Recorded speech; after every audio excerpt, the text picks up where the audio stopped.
तो हम डिस्कस कर रहे थे कि सोप कैसे हेल्प करता है ऑयल का वाटर में मिसल बनाने में। जैसे आपके पास ये वाटर है इस कंटेनर में बेटा, इसमें आपने ऑयल डाला।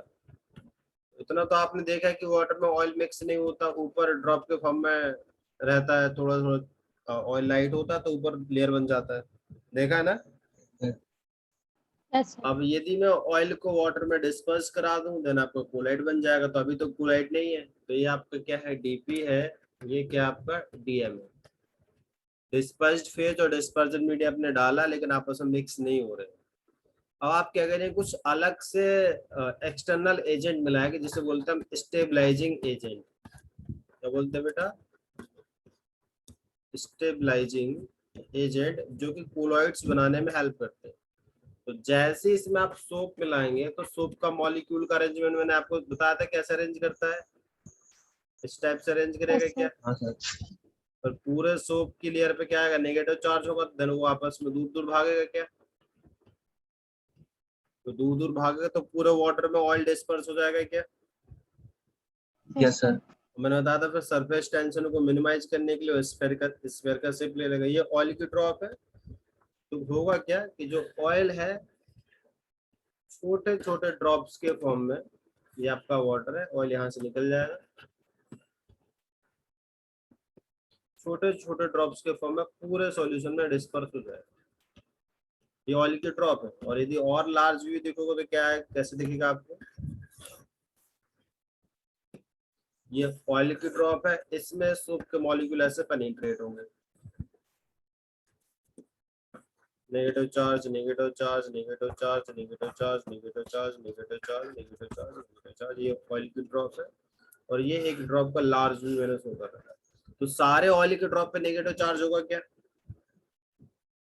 Yes, sir. सब नेगेटिव Yes, चार्ज sir. होंगे तो वापस में एक साथ कलेक्ट होंगे, कभी क्या पास पास आएंगे क्या, No, sir.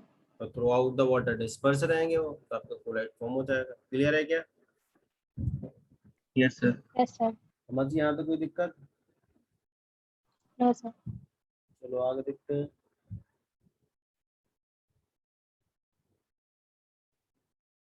उसके बाद अब हम डिस्कस करने जा रहे हैं बेटा कि आप कोलाइड्स कैसे प्रिपेयर कर सकते हैं। तो जो अगला टॉपिक आज को हमें डिस्कस करना है बेटा, जो हमने ग्रुप में लेक्चर डाला था, तो सॉरी नोट्स डाले थे, उसमें था प्रिपरेशन ऑफ कोलाइड्स, जो हमें कोलाइड्स प्रिपेयर कर रहे हैं।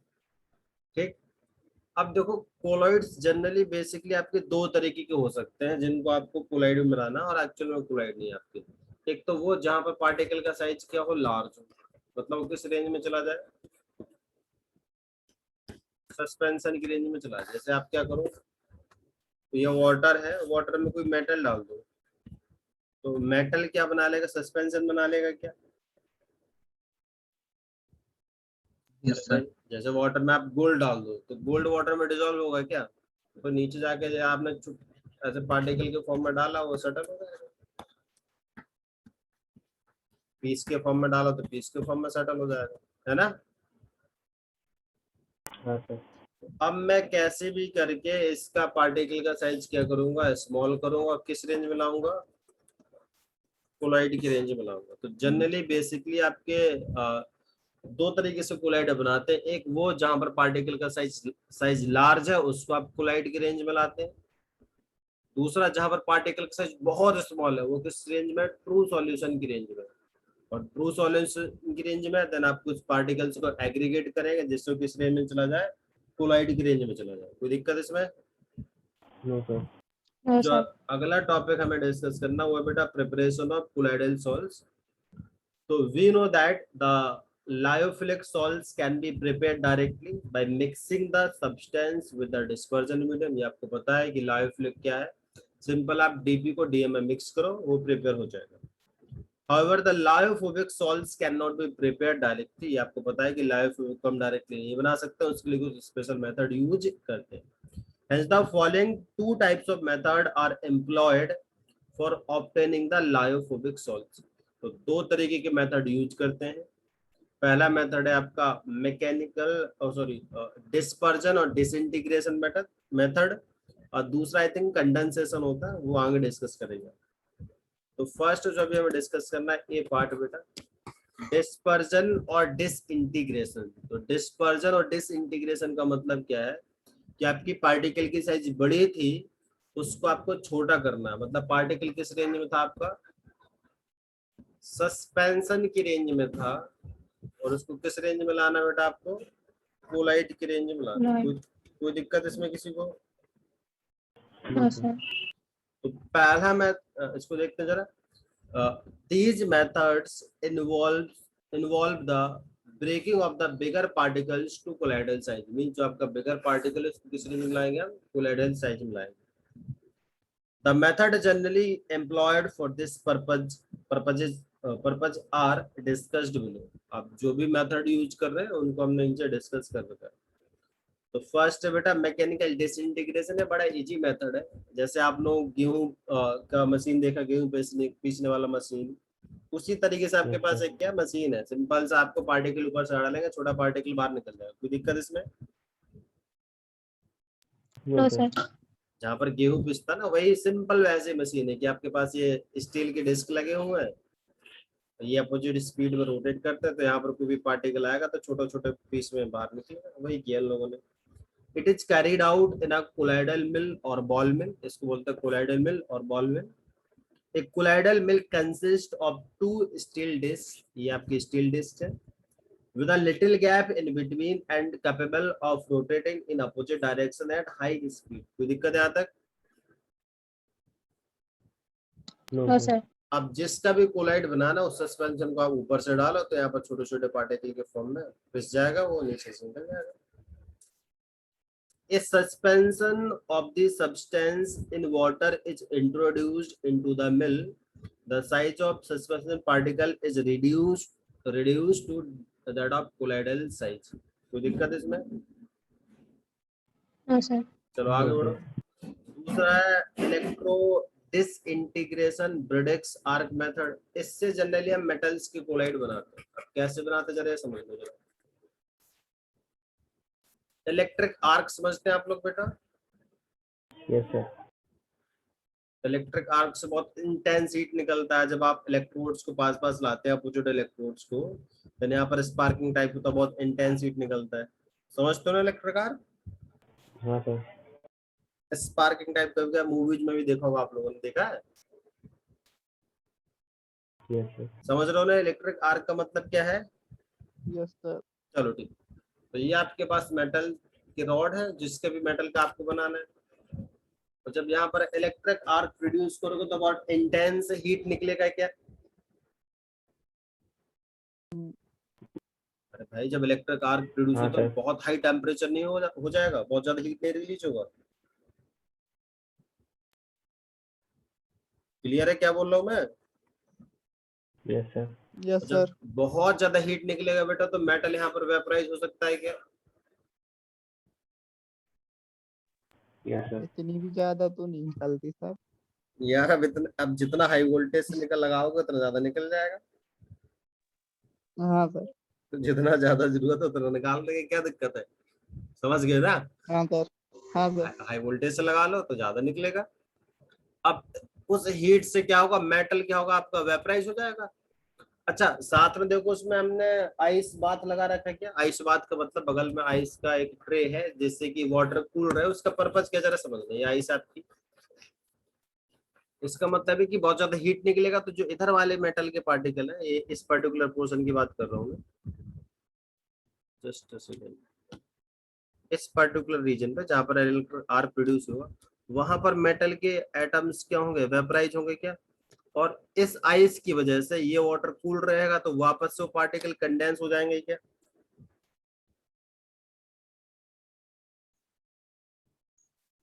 समझे क्या कर रहा हूँ बेटा मैं? Yes sir. इस इलेक्ट्रिक आर्क की वजह से कुछ मेटल के एटम वेपराइज हुए, और इस कूल्ड वाटर से ये वाटर कोल्ड होगा, क्योंकि आइस के कांटेक्ट में है तो ये लगातार इसको कूल करता रहेगा। इस कोल्ड वाटर की वजह से जो आपके मेटल के पार्टिकल वेपराइज हुए हैं, वो पार्टिकल वापस से क्या हो जाएंगे, कंडेंस हो जाएंगे क्या? Yes sir. इसी को बोलते हैं हम ब्रेडेक्स आर्क मेथड। एक बार मैं बता दे रहा हूँ, यदि उसके बाद भी कोई दिक्कत है ना पूछ लेना आपको। This method is employed for obtaining colloidal solutions of metals like gold, silver, platinum, etc. An electric arc is struck between two metallic electrodes suspended in a trough of water. The intense heat of the arc converts the metal into vapors, which are condensed immediately in the ice cold water.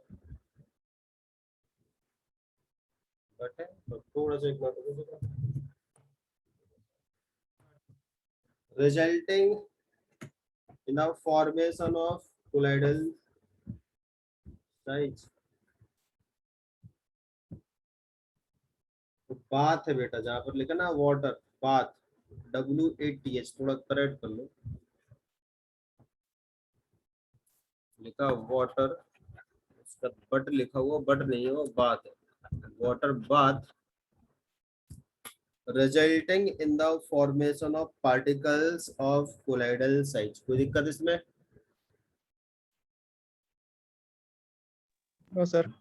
समझ गए बेटा, छोड़ दो इसे। Simply अभी हम वो method कर रहे हैं जहां पर पार्टिकल की साइज आपकी बड़ी है, आप उस पार्टिकल की साइज को स्मॉल कर रहे हैं। क्लियर?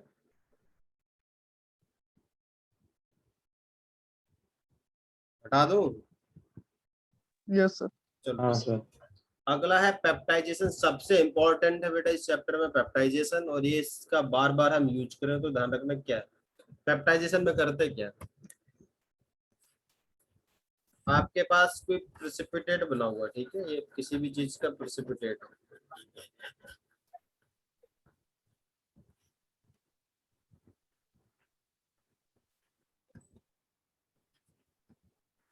जैसे मान लो आपके पास एक प्रेसिपिटेट है आपका AgCl, तो आप यहाँ से इलेक्ट्रोलाइट डालते हैं। अब इलेक्ट्रोलाइट ऐसा डालना आपको बेटा जिसमें या तो Ag प्लस केटायन हो या फिर Cl माइनस एनायन हो, दोनों में से कोई डालना। जैसे आप ऐसे डाल सकते हो, AgNO3 डाल सकते हो, तो उसमें से ये केटायन कॉमन हो जाएगा क्या? Yes sir. मतलब आपको ऐसा इलेक्ट्रोलाइट डालना जिसमें प्रेसिपिटेट के कॉमन केटायन हो या कॉमन एनायन हो। आपको AgNO3 नहीं डालना, आप ऐसा कोई डाल दो उसमें क्लोराइड हो, आप NaCl डाल दो। समझ गए क्या? Yes sir. Yes sir. तो पेप्टाइजेशन में करना है कि आपके पास जो भी प्रेसिपिटेट है, उस प्रेसिपिटेट में जो केटायन है या जो एनायन है, वो केटायन या फिर एनायन कंटेनिंग इलेक्ट्रोलाइट डालना। जैसे आप थोड़ी देर के लिए और समझा देता हूँ, AgCl नहीं है बेटा, मान लो कुछ और प्रेसिपिटेट है, बेरियम सल्फेट है मान लो फॉर एग्जांपल, तो फिर आप कैसा इलेक्ट्रोलाइट डालेंगे जिसमें क्या क्या हो, या तो बेरियम आयन हो या फिर सल्फेट आयन हो। जैसे आप यह डाल दो BaCl2 डाल दो, ठीक है, या फिर आप Na2SO4 डाल दो। क्लियर है क्या बेटा? Yes, sir. माइक ऑफ रखो, जिसका भी माइक ऑन है। समझ गए क्या? Yes sir. तो जैसे ही आप ये इलेक्ट्रोलाइट इसमें डालेंगे BaCl2 और Na2SO4, तो ये पूरा प्रेसिपिटेट क्या हो जाएगा, पूरे वाटर में डिस्पर्स हो जाएगा, जिससे आपको क्या बन जाएगा, कोलॉइड बन जाएगा। कोई दिक्कत इसमें? अभी पूरा होता कैसे है या मैं अभी डिस्कस करना है। तो मैंने हल्का सा भी, अरे किसका माइक हो,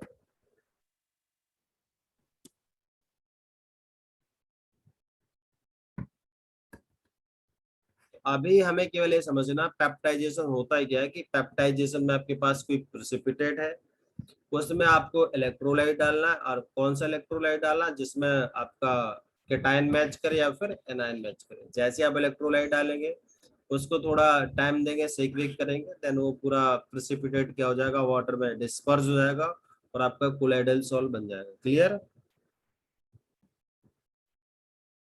यस सर। चलो पढ़ते एक बार। तो पेप्टाइड, ये थर्ड नंबर था, थोड़ा नंबर मिस हो गया इसमें, थर्ड नंबर का है peptization. It is a process of converting a fresh precipitate into colloidal particles by shaking it with the dispersion medium in the presence of a small amount of a suitable electrolyte. आपको अच्छा बहुत ज्यादा electrolyte नहीं डालना है, small amount ही डालना। बहुत ज्यादा क्यों नहीं डालना है, इसको आगे सीखेंगे। तो इसमें आपको स्मॉल अमाउंट इलेक्ट्रोलाइट की डालनी है, उसका इसको सेक करना है, जिससे पूरा प्रेसिपिटेट क्या हो जाएगा, कोलाइट की रेंज में कन्वर्ट हो जाएगा। The electrolyte added is called peptizing agent. कोई दिक्कत है इसमें? No sir. तो पेप्टाइजेशन एक ऐसा प्रोसेस है जिसमें आपके पास जो प्रेसिपिटेट है, उस प्रेसिपिटेट को आप कोलाइड में कन्वर्ट करते हैं। और कैसे कन्वर्ट करते हैं, उसमें स्मॉल अमाउंट की इलेक्ट्रोलाइट डालते हैं और उसको थोड़ा सा सेक करते हैं। तो उसको सेक करने के बाद वो डिस्पर्स हो जाता है और वो क्या बोलते हैं, मतलब कोलाइड बना लेता है। अब जरा देखते हैं ये पूरा इसका रीजन क्या है। नीचे दे रखा कॉज ऑफ पेप्टाइजेशन, उसके नीचे थोड़ा सा हमने स्पेस छोड़ा हुआ है क्या, Yes, sir. जहां पर लिखा हुआ बेटा peptization of fresh precipitate ferric hydroxide with ferric chloride solution is given below। उसमें एक डायग्राम है, वो साथ में बनाते जाना। डायग्राम का एक रिएक्शन टाइप है और वही पूरा उसका प्रोसेस है, कैसे होता है जरा समझो। आपके पास मतलब थोड़ा समझना, अभी बनाने तो समझ लो, बाद में बनाना क्या करना है। आपके पास ये सॉल्यूशन, इसमें फेरिक हाइड्रोक्साइड की प्रेसिपिटेट है।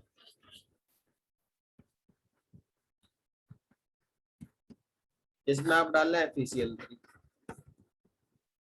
तो मैच क्या कर रहा है बेटा, Fe3 प्लस या फिर क्लोराइड। Fe3 plus. तो एक थ्योरी होता है बेटा कि जब भी किसी भी प्रेसिपिटेट में आप इलेक्ट्रोलाइट डालते हैं, तो जो भी प्रेसिपिटेट और इलेक्ट्रोलाइट में कॉमन आयन होता है, वो कॉमन आयन एडजॉर्ब हो जाता है। तो यहाँ पर ये प्रेसिपिटेट है और ये आपके पास क्या इलेक्ट्रोलाइट है, इसमें कॉमन आयन कौन सा है,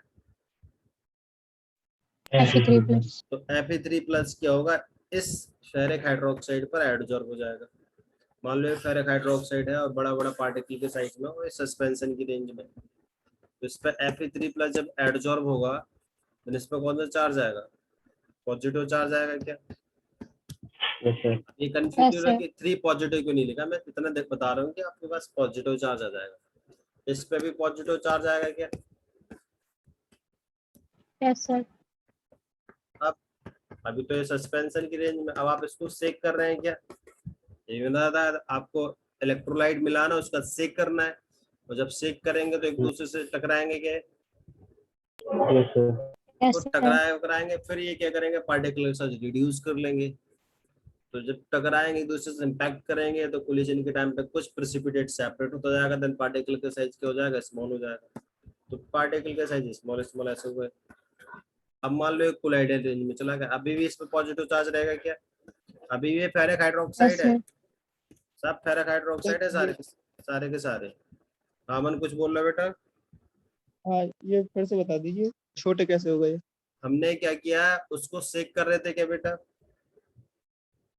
सेक कर हाँ रहे थे सर। ना उसको। हम जब सेक करेंगे तो एक दूसरे से टकराएंगे, तो उस टाइम पे अपने पार्टिकल का साइज क्या कर सकते हो, रिड्यूस कर सकते हैं। जब कुछ टकराएंगे तो कुछ प्रेसिपिटेट सेपरेट हो जाए। प्रेसिपिटेट आपके पास है तो उसमें बहुत ज्यादा कुछ बॉन्ड तो है नहीं, जैसे आपके पास कोई प्रेसिपिटेट बनता है तो एकदम सॉलिडिफाई हो जाता है क्या, तो उसको आप बिल्कुल सेपरेट नहीं कर सकते। No sir. तो वो तो हल्का सा इस तरीके से आप सपोज कर सकते हैं। देखो प्रेसिपिटेट दिखता कैसे, देखो अब एक आपको डाउट आ सकता है कि चौक भी आपका क्या है, सॉलिड फॉर्म है, और चौक को पाउडर के फॉर्म में आप वाटर में डाल दो, सेटल हो जाने, तो वो भी क्या है, आपकी सॉलिड फॉर्म ही है क्या। Yes sir. तो अट्रैक्शन किस में ज्यादा है, जब आपके पास चौक पानी में नहीं पड़ा था या जब चौक आपके पास पाउडर के फॉर्म में वाटर में पड़ा तब। जो पानी में नहीं था। तो वही तो प्रेसिपिटेट आपके पास क्या वाटर में पड़ा हुआ है, सॉलिड है, नो डाउट सॉलिड, बट उतने अट्रैक्शन नहीं है, पार्टिकल कोलिजन के टाइम पे कुछ सेपरेट होते रहेंगे। हाँ सर ठीक। तो जब सेपरेट होगा, अभी भी ये फेरिक हाइड्रोक्साइड है, सारा ध्यान रखना, सब फेरिक हाइड्रोक्साइड है, पार्टिकल साइज रिड्यूस हुआ, अभी भी इस पे पॉजिटिव चार्ज रहेगा क्या सब पर, और अभी भी यस तो सर। Fe3 प्लस एडजॉर्ब रहेगा सब पर। अब आपने सेक करके छोड़ दिए इसे, जो आपने सेक करके छोड़ दिया, अब ये पार्टिकल्स अब आपस में पास पास नहीं आएंगे, यदि आपने इसको जब तक सेक नहीं करेंगे तब तक पास पास नहीं आएंगे। क्यों नहीं पास पास आएंगे, उन पे कौन से चार्ज है, पॉजिटिव चार्ज है, तो खुद से तो मूव करके एक दूसरे की तरफ जाएंगे नहीं। Yes, sir. खुद से मूव करके कभी एक दूसरे के पास जाएंगे, एक दूसरे के पास कैसे जाएंगे, तो रिपल्सन होगा। लेकिन जब आप सेक करेंगे तो फिर तो नॉर्मल सी बात है, वो जहाँ भी उनको चांसेस मिलेंगे वहां पर टकराएंगे वो। Yes sir. समझ गए? तो अब ये पूरे वाटर में क्या होगा, डिस्पर्स होगा। पूरे वाटर में डिस्पर्स होगा तो आपका क्लोराइड फॉर्म होगा क्या? Yes sir. हमें क्लोराइड तो प्रिपेयर करना था। क्लियर है? Yes sir. मैं एक बार रीड कर रहा हूँ, जिसको दिक्कत है एक बार पूछ लेना पॉइंट टू पॉइंट, ठीक है? पॉइंट क्या है बेटा? As the electrolyte is added to freshly prepared precipitated substance, the particle of the precipitate preferentially adsorb one particular type of ions of the electrolyte ion common with the precipitated substance. अच्छा, ये actual में ऐसा क्यों होता है इसका reason अभी तक पता नहीं है, लेकिन इतना कंफर्म है कि जो भी आप आयन डालेंगे वही आयन एडजॉर्ब होगा जो प्रिसिपिटेट में क्या होगा, कॉमन होगा। इसका मतलब ये है कि जैसे आप AgCl का प्रिसिपिटेट है और इसमें यदि आप AgNO3 डालोगे तो कौन एडजॉर्ब होगा AgCl पर? AG, Ag AG। Ag plus. और यदि आप इसमें कहीं NaCl डाल दोगे तो कौन एडजॉर्ब होगा? Cl. Cl minus. तो ध्यान रखना वही आयन एडजॉर्ब होता है जो प्रिसिपिटेट के कॉमन होता है। ठीक है, तो ये स्टेटमेंट दे रखा है, the particle of the precipitate preferentially adsorb one particular type of ions of the electrolyte, और कौन सा ions है? Ions common with the precipitated substance. As a result, they get dispersed due to electrostatic repulsion. This gives particles of colloidal size. An example of peptidization of freshly precipitated ferric hydroxide with ferric chloride solution is given below. मैं भी diagram बना दे रहा हूँ, उसके बाद क्यों doubt है पूछ लेना। रिप्रेजेंट कैसे करना, मान लो ये आपके पास फेरिक हाइड्रोक्साइड है, Fe2H बोल रहा है, ये साथ में बनाते जाओ, ये कॉपी बनाना है, जो स्पेस ब्लैंक छोड़ा आप बनाना है। इसमें क्या कर रहे हैं आप, FeCl3 डाल रहे हैं, FeCl3। ठीक, उसके बाद क्या होगा, जो आपका फेरिक हाइड्रोक्साइड है उस पर पॉजिटिव चार्ज आ जाएगा।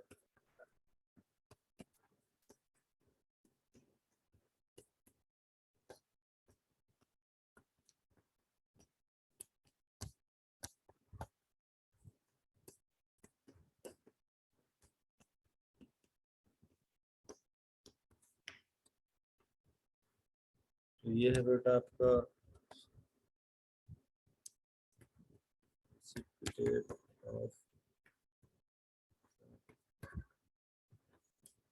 hydroxide, ये आपका बेटा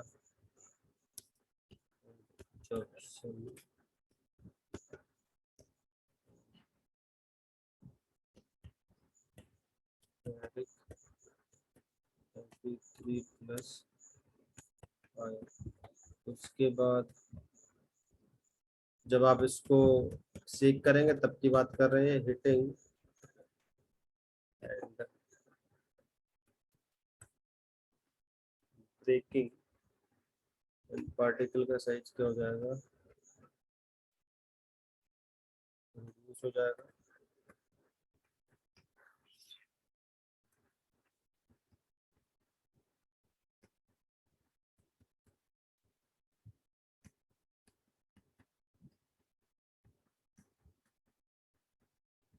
थोड़ा सा स्पेस नहीं है, इन दोनों उसको थोड़ा हल्का सा जगह देके बना रहे हैं, इसमें जगह नहीं थी इसलिए थोड़ा पास पास बना दिया मैंने।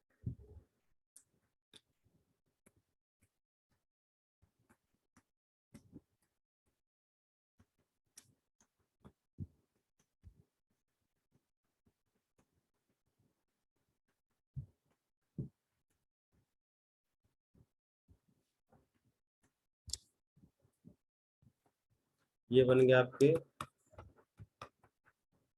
Colloidal particles of ferric hydroxide।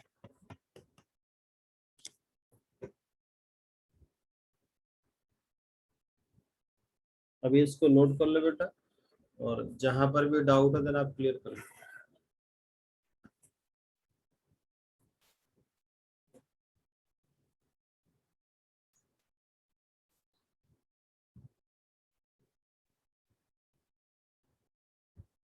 तो कोलिजन के टाइम पे ये मॉलिक्यूल ब्रेक हो जाते हैं ना, हम्म। तो ये SUH सिंगल मॉलिक्यूल है, वो ब्रेक कैसे हुआ? नहीं सिंगल मॉलिक्यूल नहीं लिखा मैंने, ये प्रेसिपिटेट है उसका, बहुत सारे मॉलिक्यूल्स का कलेक्टिव फॉर्म है, एक सिंगल मॉलिक्यूल नहीं है बेटा वो, समझ गए ना? कोलिजन तो सिंगल मॉलिक्यूल ही करेगा ना। तो ये बोल रहे हैं कि आपके पास सपोज करो आपका बहुत सारा प्रेसिपिटेट है, जब आप उसको शेक करोगे तो सिंगल सिंगल मॉलिक्यूल टकराएंगे, बहुत सारे आपस में भी टकरा सकते हैं। ऐसे कुछ जरूरी कि one one on one collision हो। कोलिजन तो बहुत सारे मॉलिक्यूल्स के बीच में हो सकते हैं ना, ऐसा कोई पॉसिबल थोड़ा है।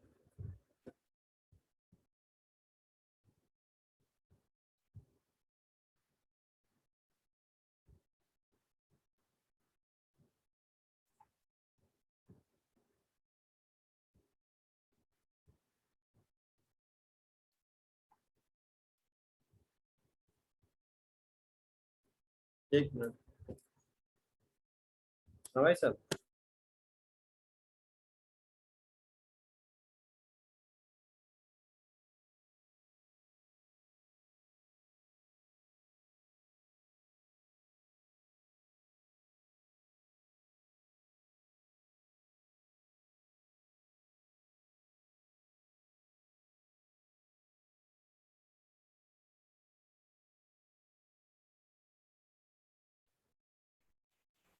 नोट कर लिया बेटा? अभी बोल रहा हूँ, यदि आपको कंफ्यूजन है कि ये फेरिक हाइड्रोक्साइड का सिंगल पार्टिकल है, फेरिक हाइड्रोक्साइड की नहीं है, सिंगल पार्टिकल नहीं है, ये बहुत सारे पार्टिकल्स के कलेक्टिव फॉर्म है। ये इसमें नंबर ऑफ शुरुआत में उस शुरुआत में नंबर ऑफ पार्टिकल्स बहुत सारे होंगे, तो शुरुआत में सब पार्टिकल्स एक साथ कलेक्ट होंगे क्या, यदि प्रेसिपिटेट बनेगा बेटा जरा समझो। तो शुरुआत में सब पार्टिकल्स कलेक्ट होंगे नीचे क्या, ऐसे। हाँ सर, तो ये थोड़े से यहाँ पर बहुत नंबर ऑफ पार्टिकल्स के कलेक्टिव फॉर्म है, ये थोड़े से कम नंबर ऑफ पार्टिकल्स के कलेक्टिव फॉर्म है। अब बोलो बेटा क्या डाउट है? मतलब कि बहुत सारे एग्रीगेटेड मॉलिक्यूल के साथ टकराए और कम मॉलिक्यूल में हाँ, सेपरेट कम ऐसा हुआ है। मॉलिक्यूल में डिस्पर्स हुए, हाँ सही, एग्जैक्टली सेम।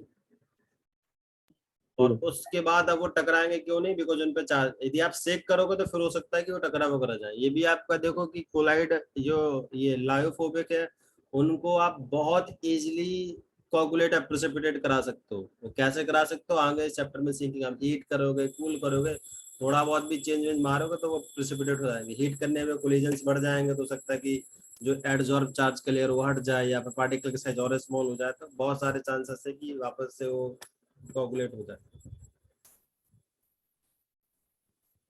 क्लियर है? तो आगे हम ये भी सीखेंगे कि लायोफोबिक को आप कैसे प्रेसिपिटेट करा सकते हैं। आपने एक बार मान लो कोलाइड बना लिया और आपको वापस से इधर जाना, तो कैसे कितने तरीकों से जा सकते हैं, ये भी इस चैप्टर में आगे। क्लियर है? Yes sir. नेक्स्ट बेटा, और किसी को दिक्कत?